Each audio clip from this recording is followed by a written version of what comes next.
You're listening to The Dead Prussian, a podcast about war and warfare. We've talked about nervous disorders, psychological stress injuries, psychological injuries such as post-traumatic stress disorder and military operations on the show in the past. But I've been thinking about culture as well, and how culture relates to these types of injuries, and whether or not it contributes, or whether or not I know nothing about these types of injuries. And I've been thinking about militaries having this pervading sense of the masculine. That's not to say that there weren't shield maidens back in the day, but it's largely a masculine culture that has been surrounding militaries, especially in the West, for a very long time. And I'm trying to understand whether or not this may link into some of these injuries, disorders and syndromes that are caused by war. G'day listeners, how are you going? It's your host, the humblest host, as you all know, for the only show named after a Prussian military theorist. It's not going to be long though before someone comes up with a Swedish, French, Swiss, I don't know, can't say German, Russian military theorist podcast, so please make sure you do subscribe and listen only to this one. That's not true, there's plenty of good podcasts about war out there, but that's not the topic of today. The topic of today is more along some of the psychological injuries that we have discussed previously on the show. Why do we discuss them? Because they're a pretty important part of the experience of war. Now, I've needed a guest today, and luckily my guest today also happens to line up with the topic I want to talk about today, which is amazing because that actually happens every single show I do. My guest today is Dr. Adam Montgomery. He's a historian of medicine and military history whose research focuses on the effects of war on soldiers' mental health. His first book about trauma in the Canadian military, The Invisible Injured, was released in May 2017. And his second book, co-authored with former UN spokesman, Lieutenant Colonel Stéphane Grenier, probably butchered that, but that's okay, Adam will fix it up later on, will be titled After the War, and that's going to be released in February 2018. So there you go, listeners. I've just given you two books to go out there and read, so really, you can probably turn off now. Please don't, because Adam's a really smart guy, and I want to hear what he has to say, and I want you to hear what he has to say. Adam, thanks for coming on the show. Thank you for having me. You're welcome, very much welcome, because it generally costs me nothing to get a guest on the show. Now, before we start discussing trauma, masculinity in the Canadian Forces from the early 20th century, I'm very keen to know about how you got into this field, because you're the second Canadian I know that is studying medicine, mental health, and military history in that combination. Yeah, well, basically there's the professional side and the personal. The professional is that I have always been interested in mental health, and when I was doing my master's research in history, I looked at British settler colonies in the 19th century and how laws changed related to mental illness and what they then called lunacy. And as I also have an interest in military history on top of that, so as I got to the PhD time, I thought, well, this is a great chance to combine two interests of mine and look at how war affects soldiers. And I really was interested initially in shell-shocked, which I think still really resonates with the public today. It's a term that people still use all the time. I even see it used by economists in strange ways. They talk about the market being shell-shocked and all kinds of things. So it's a really evocative term that has really captured the public. And so I wanted to look at how shell-shock connected to later names for trauma, and is shell-shock the same thing as battle exhaustion? The Second World War and Korean War, and are those the same thing as PTSD, which of course is now the very often used term to relate to traumas of war. So that was the professional side. On the personal side, my grandfather actually was a Second World War veteran, and as part of his war experiences. He was in Holland for the liberation of Holland with Canadian forces there, and he came back a very changed man. I didn't. He died in the late 90s, and so I didn't really get to know too much about that side of him because I was only a teenager. But I do remember his disposition and just things my mom told me, my grandmother told me about how the war changed him. References he would make to the war once in a while, oblique things like it was either me or him, things of that nature. So it was. I wanted to learn more about what he went through because it's, being a family member, it was something that was dear to me. So kind of a combination of personal and professional came together, and here I am. Well, that's interesting. You talk about how other areas use the terms. A market having shell shock. Well, try not to bomb the stock exchange people. It is interesting. But it's because I guess part of the reason for discussing these topics is they affect wider society. These issues, and then they become a term that is incorporated, used in a different way because it's, I guess, prevalent in society. We know the term shell shock was very prevalent after the First World War. And it's also good to hear someone have both an academic and a personal interest in a topic because, well, for me, I've got this passion gauge, and it just sort of makes their rating on the passion gauge go up ever so slightly more. Now, let's begin by discussing the breadth of your research. And for my listeners out there who don't understand what breadth is, it's what you do when you bake.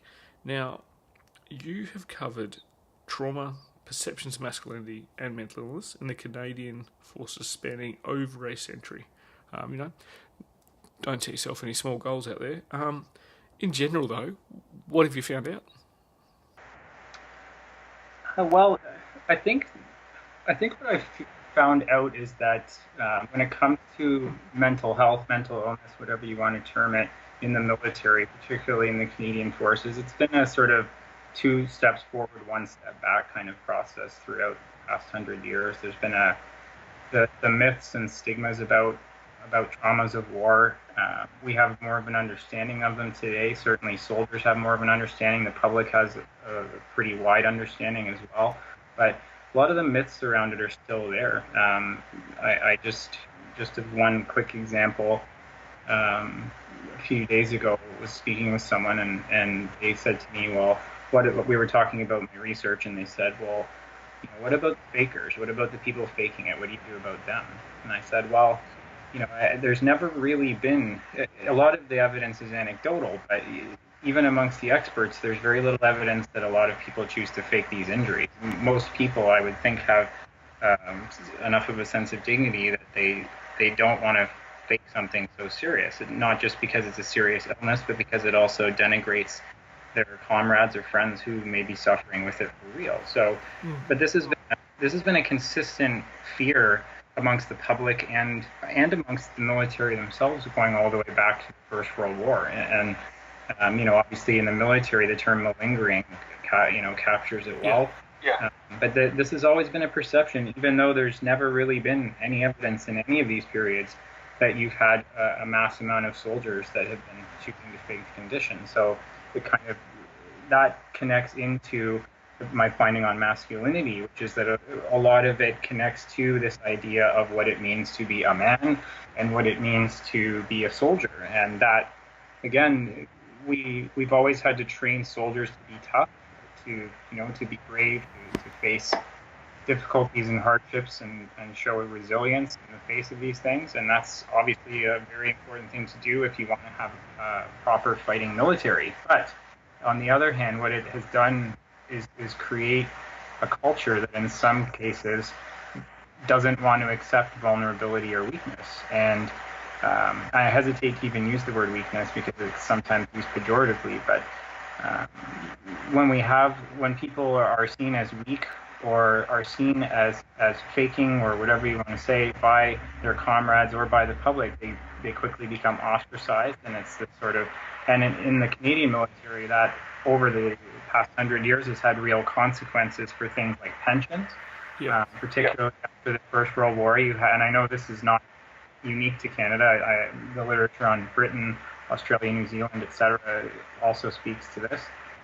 But a lot of men were denied pensions after the First World War because the medical authorities and pension officials decided that, well, you just need to buck up. You're not enough of a man. Suck it up and get back to work, and everything will sort itself out. And in some cases, that did happen. The human mind is very resilient, and so in a lot of cases, men did pick up and get on with their lives, and they had the nightmares and they had the other things, but they were still able to function. But in some cases, the trauma was so bad that they literally became recluses, committed suicide, all kinds of things. And they just didn't want to, sometimes they didn't want to face it, sometimes the authorities didn't believe them, but a lot of it was connected to this idea of, be a man, suck it up and do your job and just get on with life. And that was not just among soldiers, but amongst the public too, particularly as the Depression set in and governments were tightening their belts and the public was worried about how they were putting bread on the table. There was very little sympathy for soldiers who were asking for more when they wanted to give less. So, and even, I'm skipping ahead, but even when you get to the early 21st century, researching Afghanistan, certainly we have a more open discussion of mental health and mental illness, especially PTSD in Canada has been a very persistently studied subject, and by the media and by the Canadian public, they've been very interested in it. So it's there, but even then, you see the same kind of arguments made for why some Afghanistan veterans don't deserve compensation, or talk of the PTSD numbers are just skyrocketing, they're out of control.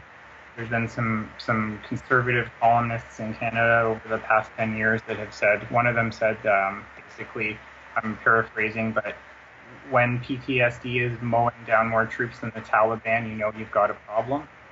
So you still see these kind of arguments made, and a lot of it often comes back to manliness, to perceptions of mental health, mental illness, and perceptions of what it means to be a good soldier or a good man. So those are the broad findings, and particularly I want to mention this because some of those findings, as I mentioned, are not unique to Canada, but in the Canadian context, what I found was unique was Canada's always prided itself since the 1950s on being a leading peacekeeping nation. Yeah. It's a big part of our national identity. It's been on, peacekeepers have been on our money. There's a monument in Ottawa. So it's a big part of our national identity and has been particularly since late 80s, early 90s, the fall of the Soviet Union, and when Canadians were very busy helping the UN and NATO do peacekeeping all around the world in the sort of I guess from the early 1990s all the way through to the early 2000s. So it's a big part of who we are, who we think we are, our values, how we want to project ourselves on the world stage.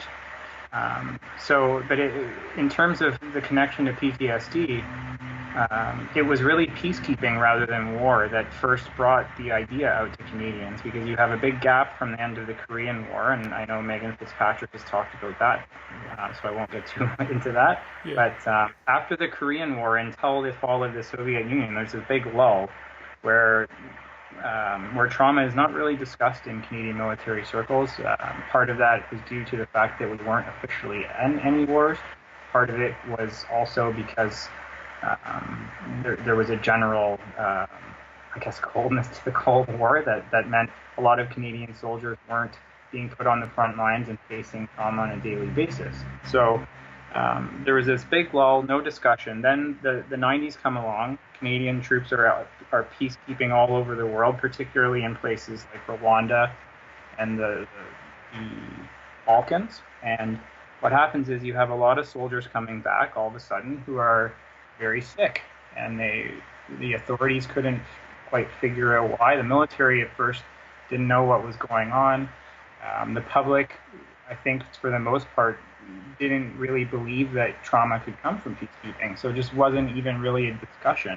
Then as time goes on in the mid to late 90s, there are enough of them coming forward, enough troops being released from the military due to illness, none compensated because because of the fact that at that point it wasn't even, for various reasons I won't get into, but basically pension technicalities, they if you were released because of things like that, they weren't even recognized as being deserving of it. So all of these things are happening. Enough men are now, and women are now being released, that you see finally people start to ask, well, wait, there's something going on here. What is it?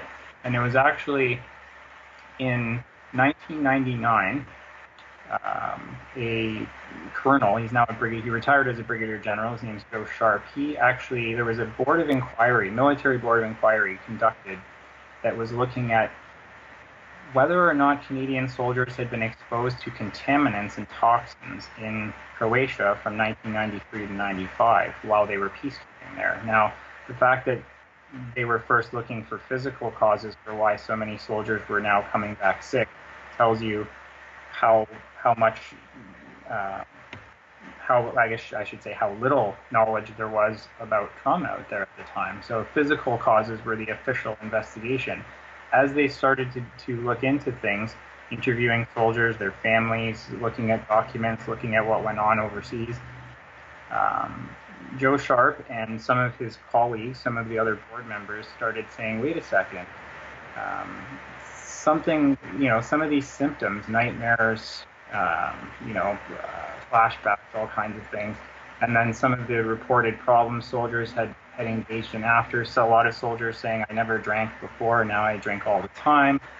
They said, well, some of these symptoms seem like they might be in the mental realm rather than the physical. So as the Board of Inquiry went on from 1999 to I think it was January 2000 it finished, they eventually concluded that it was actually trauma that was the reason why so many soldiers were sick, not physical contaminants. And they did end up doing scientific investigations and discovered that whatever the soldiers were exposed to was not in high enough quantities to actually cause any health issues. So it left some soldiers, because of course education, knowledge about mental health was basically nil at that point. So a lot of soldiers sort of balked at this and said, well, no, I know that I have a physical problem, but others, I think, kept a bit of an open mind. And as time went on, you start to see a slow shift in the perceptions of mental health. And this is really the first time that PTSD, that trauma is really discussed,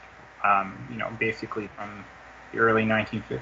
So, and in the book, I use a lot of the testimonies from the board to demonstrate that. And I'm thinking in particular of a major who said, basically, he called it a dead science. He said trauma was a dead science in the Canadian military, and he took it on himself and said, I of all people should have known what these kind of these missions would do, but we just didn't know.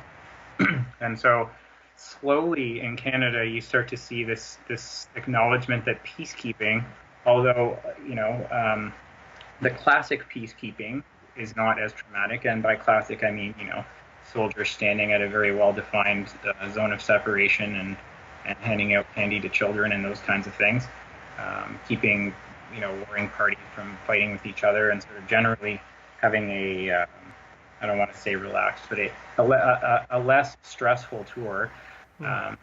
In the classic peacekeeping doesn't necessarily cause trauma, but the kind of peacekeeping that soldiers were engaging in now, in a lot of ways, was just as traumatic as a war, and in some cases they literally were in a war zone.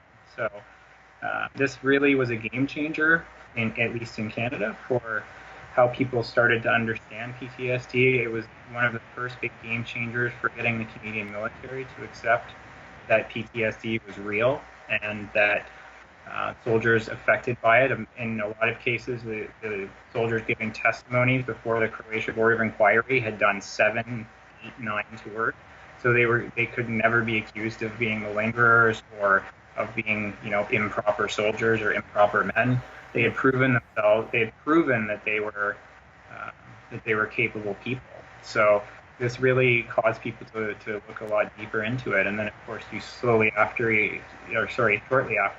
you have the Afghanistan war start, and then from the start of the Afghanistan war until now, trauma still comes in and out of discussions. And even though we ended our combat operations there in 2011, and left in 2014, you're still seeing a lot of the same discussions pop up once in a while. Last year we had a tragic case. A guy named Lionel Desmond killed his family and himself, and it came out later on that he had PTSD, that he had been seeking help. The classic story of came back from war, changed, and tragedy ensued. So it's still very much a prevalent discussion today. So there's my long-winded answer for you there, Mick. That's all right. Well, let's unpack a few of those. And just for going forward, we will be talking about trauma, so a bit of a trigger warning to some of my listeners. I do know that there are some out there that are doing a rather fine job dealing with some of these issues. And one, always keep your chin up, and two, just only listen to this if you absolutely want to, and just be aware there may be a few triggers discussed from this point onwards.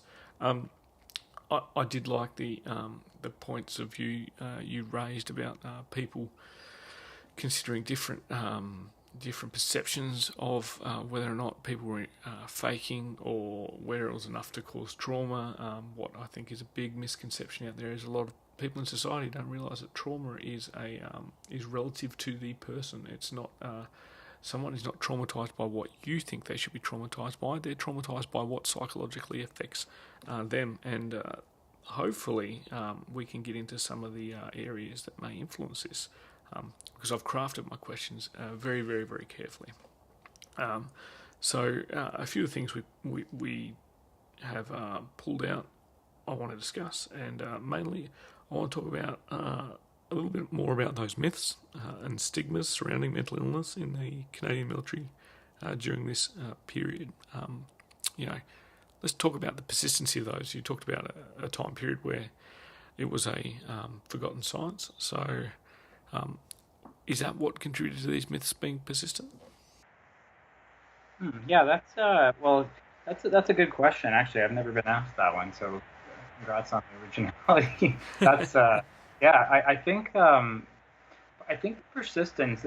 I would have to say the connection for me, based on my research, comes from the fact that what changed throughout. When you look at the whole century from the beginning of the First World War till I'm using in the Canadian case, leaving Afghanistan in 2014. So you have 1914 to 2014, a nice 100-year, nice century time span. What changed throughout that period with medicine? Medicine significantly changed, and particularly mental health perceptions, and psychiatry itself changed. And part of in the book what I look at is how the changes in psychiatry to a more objective, in quotations I say that, objective medicine changed the way that soldiers were looked at least by doctors, by psychiatrists. So there's that. So that was one of the things that changed throughout. But what didn't change, at least to a large enough degree to prevent these myths and stigmas from continuing, was this idea of being a man. And I think different societies particularly have a different idea of what that means. But certainly here in North America, especially Canadians, fed on a strict diet of John Wayne movies and Clint Eastwood movies throughout, the 1940s, 50s, 60s, 70s. There was this idea and it still persists to a degree to this day, that when a man faces hardship, no matter how traumatic, that it's okay to kind of to process it and to sort of sit and dwell on it for a little while, but very quickly you should be moving on, get on with your job, get on with your life, and get on. Particularly one of the big things is the connection to being the breadwinner. This idea that, well, if you're not working because you're traumatized by the war and you can't hold down a job, you're less of a man because now you're not bringing food home, et cetera, et cetera. And some of these things have changed, particularly in the early 21st century, now that you have the double income family. And of course, now that there's a greater public sympathy toward these kinds of things, but generally speaking, this idea of boys don't cry, men should just suck it up and move on, it's still there. It's a very resilient form of masculinity that has to a degree persisted throughout the last century, and I think part of that is culture. And I think a lot of it is culture. Some of it is that medicine has been able to explain these things, but only to a degree. And again, part of it is this idea that, as you pointed out, that I think people think of their daily life or what their job is or what they see, and people base their expectations on that and their expectations of how other people weather the storm, so to speak. So you have all kinds of people saying, well, even within the military, I've heard from Afghanistan veterans that people say that, well, you were in the office the whole time. I was out at I was at the fob, doing this and that, and you were in the office, or I was outside the wire the whole time, and you were in pushing paper. So who do you think you are to be traumatized, kind of thing. And so, as you said, these ideas of what trauma is can be very subjective, and that creates a perception amongst people of what is acceptable trauma or what isn't. And I think that's another reason why some of these why these myths and stigmas have persisted. Because in every war, whether it was the First World War, Second World War, Korea, even the peacekeeping operations, people always had a very defined idea of what war was or what peacekeeping was. And when the people coming back traumatized, when their experiences didn't fit into that bubble, they just sort of cast it aside and said, well, that can't be real trauma, or that can't be PTSD. It has to be something else. So I think that's. I would say those are sort of the broad strokes as to why these things have why they're still with us to a certain degree. So we've gone for the broad strokes, and there's a particular fine stroke I want to discuss. We've talked a little bit about the phrases "a real man," "to be a man," this idea of masculinity. Let's look at it from a rather than masculinity influencing these perceptions as well. Let's go the reverse. Has this affected people's perception in your research of masculinity? Those being traumatized, those dealing with those people being traumatized.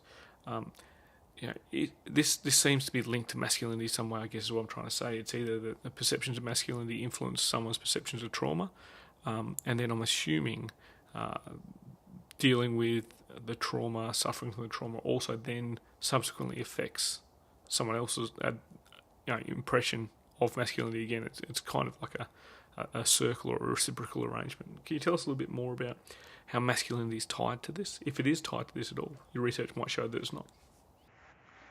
Yeah. Well, again, that's a very good one, because it's a very complex sort of tangled web when it comes to these two things, because they're both. It does become a sort of chicken and egg question, right? Where it's sort of, does the trauma cause these perceptions of masculinity, or does the masculinity cause these perceptions of trauma? And I would have to say, at the risk of sounding like a fence sitter, I think it's a little bit of both.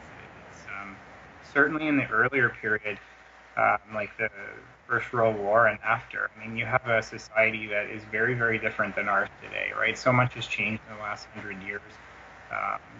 Like what people fought with in terms of sickness, infant mortality, all kinds of things that we don't deal with on the same level today. So I think people were, to a certain degree, more hardened to the kinds of things that today the average person like myself sitting in a cushy, warm office might think we're traumatic. There's certainly you can't exclude those things. So I think I think in the earlier period people were less. I think the First World War was such a traumatic war that people were so hardened to hardship in general. I think that that's partly what caused people to still say, well, no, you just get on with your life, etc. Part of it too is, of course, was connected to the idea that the social welfare state didn't exist yet. Right? Like you didn't. A lot of charity was most charity or all charity was private at that point. In Canada, a lot of charities it was municipally based, so a lot of soldiers were being helped by their local city, all of the various voluntary organizations that helped out. So because there wasn't a social safety net there, a lot of the perceptions at that point were tied to that. Like as a man, you were just expected to get a job and keep a job, no matter what was going on mentally. So the idea that you would be so traumatized that you couldn't work was just sort of anathema to the culture at that point, to this sort of pull yourself up by your bootstraps kind of understanding of masculinity. So there's certainly that. On the other side of things, as you go forward, I think to a degree you can certainly see this perception of masculinity it has bent to a certain degree. It certainly hasn't broken, but it's bent, and that can't be denied. I mean, the fact that that mental illness is even really discussed in newspapers, that soldiers are willing to come forward and talk about it, write books about it, give seminars about it, et cetera, et cetera. This shows that this idea of masculinity has been changed to a certain degree by our understanding of trauma, and that I think connects well to medicine and to psychiatry. Certainly, in 1980, when you have the Diagnostic and Statistical Manual, 3rd edition, I'm not giving the full name, it's a tongue twister, but when the American Psychiatric Association in 1980 defined PTSD, for better or worse, over time, it led to changes in the way that people saw it, and it's certainly, on a positive note, allowed a greater understanding, because it really it enshrined for people that trauma could happen to anybody, and that some people will be traumatized for a long period of time, and that's okay. It's not something that necessarily makes them less of a man or person or whatever. So, and certainly now you see discussions with post-traumatic stress in all kinds of different positions or jobs that are where people face harrowing events on a daily basis or weekly basis, like emergency medical responders, the police, et cetera, et cetera. So I think it's definitely a chicken and egg thing, but I think you certainly can see it is a sort of reciprocal process where they're affecting each other throughout. And I mean, I don't think you can say that we've won the battle, so to speak. The fact that some of these perceptions have changed and that there's a more open dialogue about it doesn't necessarily mean that it's always going to be sort of forward progress all the way. A lot of it seems, at least historically, seems to be connected to how engaged the public is with these things. So when you have the public really engaged, it gets the media interested, which then puts pressure on politicians and on officials to really investigate, to see what's going on, and to discuss it and make changes. When the public isn't engaged in these things, it's sort of status quo and things go on as usual. So it's and that's certainly in the 90s. What was going on in Canada, the public wasn't really connected to what was going on with the military overseas. It's not that the people didn't care. It's just that in a lot of cases, it wasn't a big. The good things that were being done on peacekeeping missions weren't really what people were focusing on. It was more the negative things. So that really shaped how the soldiers were treated when they came back. And it's hard to tangibly say that commemoration or that public perceptions affected. As you can't. Drawing that tangible link is very, very difficult. But if you look at the anecdotal evidence, it suggests that a lot of soldiers' time was certainly made worse by the fact that people didn't seem to care about what they had been through. People denied that they were traumatized or that what they were going through was legitimate. Yeah, similar to the legacy of Vietnam and America in Australian and military cultures, I suppose. However, this peacekeeper thing is quite interesting, particularly in the Canadian military. You talked about how peacekeeping has a particular cultural legacy in the Canadian military, particularly since the 1950s. And we've also talked about how, peacekeepers are also susceptible to trauma, and if people out there, if some listeners out there are still rather ignorant in how they look at trauma and they don't listen to the DSM, and DSM is the manual. It's the short way of saying the manual that Adam mentioned before, listeners. The idea that peacekeepers are susceptible to it. Some peacekeepers go to some pretty horrible places as well. Some don't. But there's no doubt that peacekeepers, as you've discussed already, are exposed to this trauma. You talked about how they were dealt with a little bit, and we talked about masculinity. Can you just jump in a little bit deeper on how peacekeepers have been dealt with, and how they've been dealt with, but also how they have dealt with trauma based on your research? Yeah, I think with trauma, peacekeeping trauma has been a particular fascination for me because of the fact that as a Canadian schoolboy, I was given a lot of I remember history classes where teachers would talk about how important peacekeeping was to Canada, et cetera, et cetera. So, in terms of how peacekeeping is, how they've been dealt with, they've been celebrated. In Canada, Lester Pearson won the Nobel Peace Prize for his UNEP, his time, negotiating UNEP during the crisis in the Middle East, in 1950. So that became one of the things that really started Canadians thinking of themselves as peacekeepers. But particularly in the early 1990s, when Canada starts to participate and is at one point the largest troop contributing country in terms of peacekeepers in the world at one point. So this really created this sort of national pride. But as I said, on the other side of the coin, what happened was peacekeeping, the name itself, right? Peacekeeping, it almost implies that it's peaceful, which it isn't, right? And I would say it never has been. There never has been a mission that was completely without any sort of harrowing incidents or any kind of stress. Like they're always difficult operations and always have been.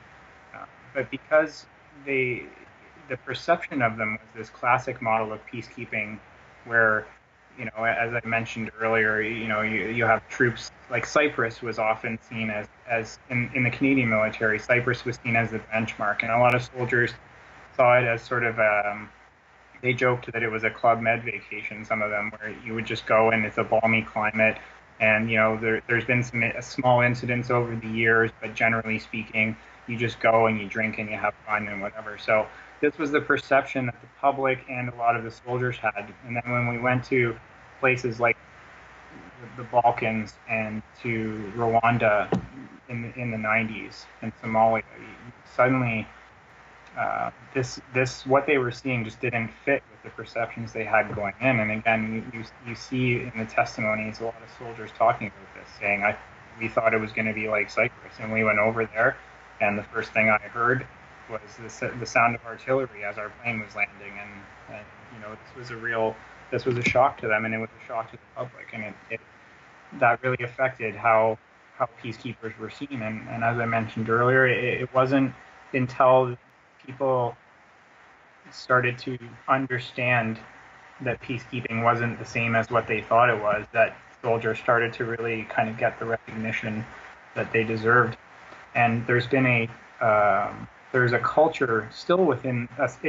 It's a lot smaller than it used to be, but there's still within the military a culture that says that you're not a real man until you go to war, or you're not a real soldier until you go to war. And the U.S. military has this term called MOOTWA. It's military operations other than war, and there was I believe it was one of the U.S. chiefs of staff in the 90s was quoted as saying, "Real men don't do MOOTWA," which is basically peacekeeping. So yeah.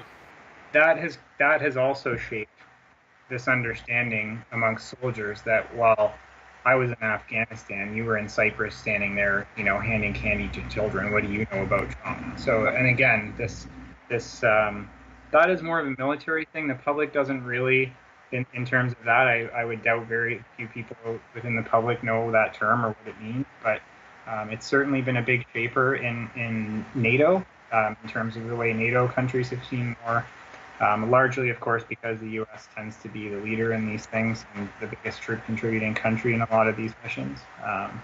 So that's part of it. But it certainly has led to this slightly persistent idea that peacekeeping is somehow different or trauma-free compared to a war zone. I wouldn't say nobody, but if you were a frontline troop in Afghanistan and you came back, nobody was questioning if you were traumatized, that you sort of had earned it, so to speak. Yep. Whereas if you're a peacekeeper and you went to Cyprus and came home and were traumatized, it was a very different perception and a very different response you were going to get from people. So it's peacekeeping in Canada has been a big part of the national identity. But what that also did, unfortunately, unintentionally, was it created this perception that peacekeeping was this particular model, and anything that didn't fit into it, including the repercussions of it, were sort of denied at first and pushed to the side. It's I guess it's part of human nature to define, categorise and classify things, and then if they don't fit in to people's particular definitions, classifications and categories, it's seen as different and therefore not paid as much attention. Speaking of definitions, categories and classifications, we're up to the final question on the show, and this is the butcher's bill, to use a rather macabre term, on that all guests pay for coming on the show. It's the final question, and it relates to our mission on the show to define war in as many ways as possible, as Big Carl, the dead Prussian himself, did, and also to continue a ongoing conversation about war and its effect on society and its importance in the way that it's dealt with within society. We do this by finishing a sentence. The sentence is, war is. So, Adam, can you please finish the sentence, war is? Nightmares. Nightmares. Awesome. Yeah. I mean, it's obviously my answer is going to be biased by my research, but I think that seems to be the one. If you go back all the way through history, that's the one common denominator when it comes to war. I've read the American Revolutionary War memoir where a soldier talked about nightmares. And then you see that all the way through to biblical times and all the way up till present day. So I think that would be the best I could do. That's very interesting. It's a great definition. In fact, we haven't heard it before, and we actually haven't had a guest come on and say that war is sunshine, lollipops, and happiness. So, which is good. I don't think you're going to find someone out there with a strong counterpoint towards yours, but. I can also tweet that as well, which my listeners know that I always talk about, but I actually never do tweet my guests' definitions because I'm just really poor at marketing. Adam, thanks very much for coming on the show and discussing something that is quite topical. Sometimes it's quite difficult to talk to, particularly with researchers like yourself that have to deal with people that are going through some very tough times. But I think it's always worthy having someone like yourself on who can talk about this from a detached clinical point of view, to educate the broader audience, including myself, on these very, very important things related to war and our veterans who are coming back from war, noting that it doesn't affect everyone, but those who it does affect may just need a hand. All right, Adam, thanks very much for coming on the show. Thank you very much for having me. It was great. Now, listeners, that's it for this episode. Thanks very much for listening. Thank you very much for tuning in to the other show the studio produces, War for Idiots. As you can tell, if you do listen to that show, it's taking some of these theories, some aspects of war, and putting it on the table. If we happen to be recording in a place that has a table, sometimes we're recording from a car, and myself and Richie try and discuss it at the idiots level to make it as simple as possible, although sometimes I do fear we just make ourselves as simple as possible. Please get out there and have a look for Adam's book, The Invisible Injuries, The Invisible Injured is the name of the book, and his next book will be After the War, which will be released in February. I might try and do an interview with his co-writer on that one so that we can spread the love and you guys can get some very, very interesting perspectives on lots of interesting books. You can also find Adam on Twitter. He is at a Montgomery 82 and if you are a Twitter person, just have a look at the ad for this show because I'll have his handle in the ad for this show. That's all I have for you today, though, listeners. It's been a pretty heavy topic, so until next time, grab a book and crack on. Join the conversation with us on Twitter at Dead Prussian Pod, on Facebook at the Dead Prussian page, or on our website www.thedeadprussian.com. All show notes for this episode, as well as copyright information, can be found on the website. The Dead Prussian podcast is written, produced and hosted by Mick Cook. It is co-produced by Amanda Levito. The music used throughout is Caught in the Beat by Broke for Free and is used under a Creative Commons Attribution license. All opinions expressed by individuals on the podcast are those of the individual and not necessarily representative of any other organisation.